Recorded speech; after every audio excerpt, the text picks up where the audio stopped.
When God said we could live off the land, he meant just that. Let's take a walk in the yard and gather some ingredients for our wild spring salad. I'm sure you got some of this good stuff in your yard too.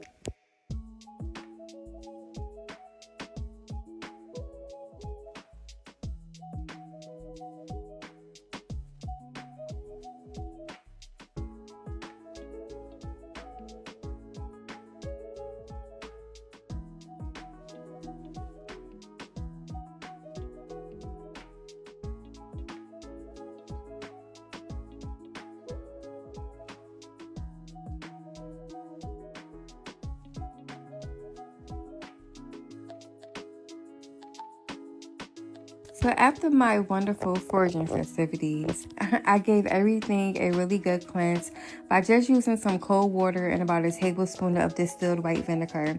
I let that sit for about 20 minutes, gave them a really good rinse, and let them dry on some paper towel. Look at my mocktail, guys. Isn't she cute? She sure was refreshing. Anyways, take a look at this gorgeous, beautiful salad, though. Very nutritious. Your body will love you for this. Listen, God really provided. We just got to pay attention.